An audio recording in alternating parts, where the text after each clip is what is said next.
Zephaniah 2, Zephaniah 3. Beware to the filthy stained city, the city filled with oppressors. She is disobedient. She has refused correction. She does not trust the Lord. She has not sought the advice of her God. Her princes are as fiery as roaring lions. Her rulers are as hungry as wolves in the desert, who completely devour their prey by morning.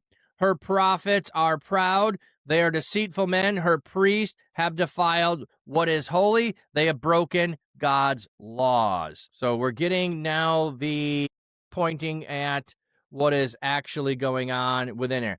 Beware the filthy, stained city, the city filled with oppressors. So even in the city, so we talked about Judah, the nation. We had some reference to the city and destruction there in chapter 2. Now the city is filled with oppressors. Let me see what we have in the footnote. It's filthy. Jerusalem is personified as a woman she. Okay. The city is filled with oppressors. So people are being exploited. It is filthy, stained. So that is the reference to the sin that is happening there, the things that are contrary to God. She is disobedient. She refuses correction. She does not trust God.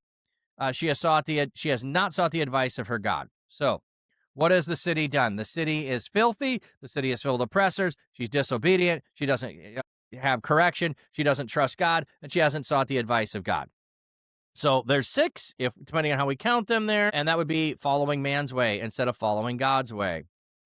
Her princes are as fiery lions. Her rulers are as hungry as wolf deserts, who completely devour their prey by morning. Like the princes who are supposed to be in charge, the rulers who are supposed to be doing what is best for the people, they're devouring their people as if the people are their prey. And then we switch to the prophets are proud. They are deceitful men. The priests have defiled what is holy.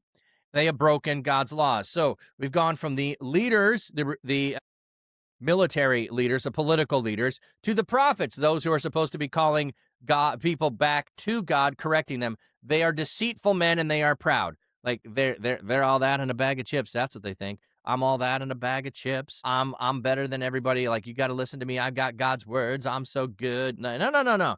You're telling lies. And the priests have defiled what is holy. Like, they are doing practices that ought not be done in the temple of God. That's one of the things, and or other things they're doing. They have broken God's laws. Just straight up simple. They're not doing what they're supposed to. So your prophets aren't calling you back to God in the way that they should. Your priests are not leading you spiritually. Your king, so your prophet, your priest, and your king are all failing you. That's what we have here in verse 3 and 4. The just Lord resides within her. He commits no unjust acts. Every morning he reveals his justice. At dawn he appears without fail. Yet the unjust know no shame. So God shows up. God is there. God has not left. He's not the one who's committing unjust acts. He's not the one. He is revealing his justice every morning. At dawn he appears without fail. Yet unjust know no shame. So even though God is there, they will not turn to God. They do not see God. They are not seeking God. They are seeking themselves, and they have no shame in what they do. They're doing evil things. They should be shamed by what they're doing, and yet they feel no shame. I destroy nations. Their walled cities are in ruins. I turn their streets into ruin. No one passes through them. Their cities are desolate. No one lives in them. So we have, if there is any kind of chiasm going on here, we had some things stated in the first one about going through the streets, about being possibly desolate. He's the nation. You're going to be desolate. We're returning back to the language of cities are desolate. No one lives there now. Streets are ruined. I pass through. Walled cities can't stop me. God, you didn't think that God could do these things? God indeed is the one who does these things. I thought, certainly you will respect me. Now you will accept correction. So God thought that, hey, if I give correction to you in a small way, you'll turn back to me. You have not done so. If if she had done so, her home would not be destroyed by all the punishment I have threatened. But they eagerly sinned in everything they did. So I thought a little correction would help bring you to me. But yet the punishment did not go that way. Instead, you've doubled down on rebelling against God.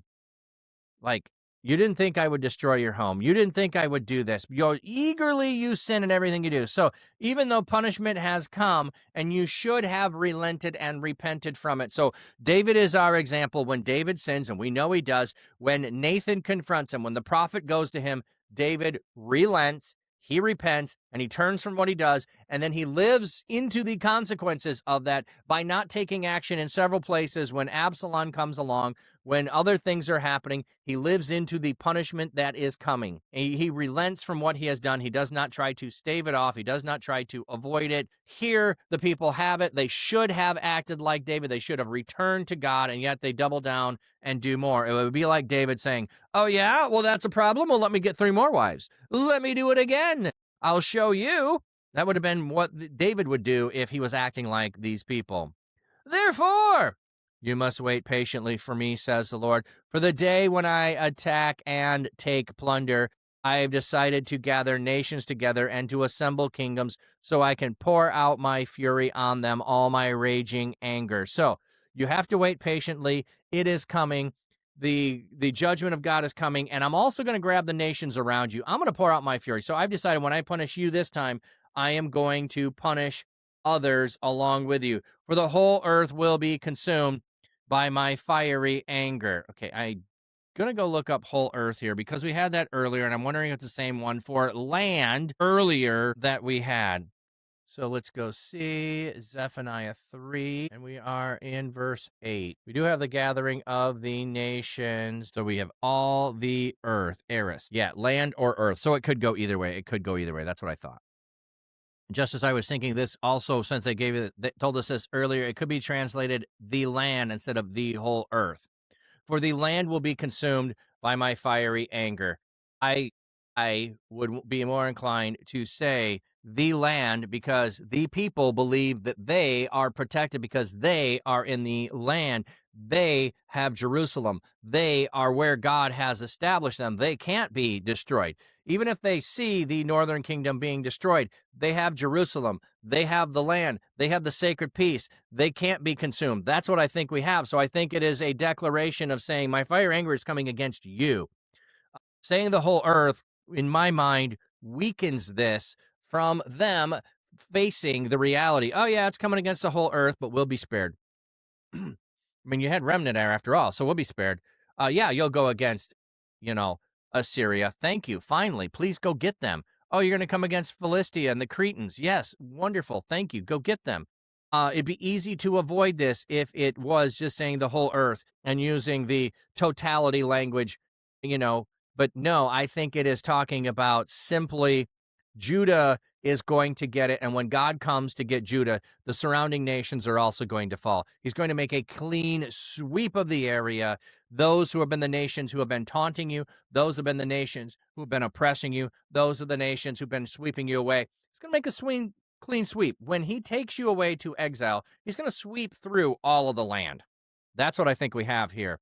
So not just taking the whole earth. Know for sure that I will then enable the nations to give me acceptable praise. All of them will invoke the Lord's name when they pray and will worship him in unison.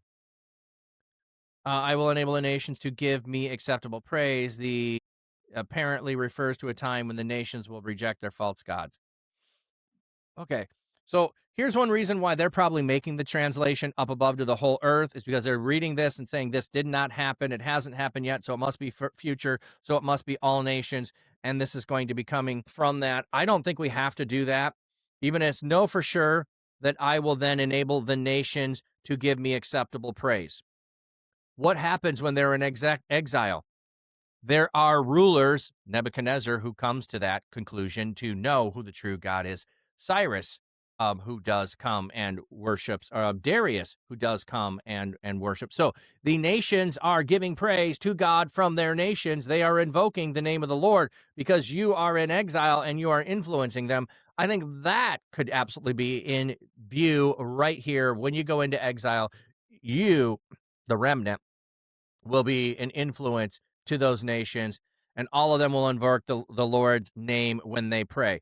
Also, You're going to be scattered throughout the nations, is why peace that is also coming. So we can see that happening when the destruction comes and the immediate surrounding future. We don't have to think of this as only future whatsoever. But there is some language here that does feel like it still could be future. Okay, from beyond, or could just be totality language of describing it in totality terms to talk about it as a thing that is certain. From beyond the rivers of Euphrates, those who pray to me, my dispersed people will bring me tribute. See, I told you it was talking about, it could just be the dispersion that's happening. You're going to go, you're going to influence in your dispersion. In that day, you will not be ashamed of all your rebelliousness against me. For then I will remove from your midst those who proudly boast, and you will never again be arrogant on my holy hill. So I'm going to remove those who've been rebellious against you, so you will not have the shame. You will be, not on my holy hill, but you won't have the shame of being that people anymore because you'll be removed.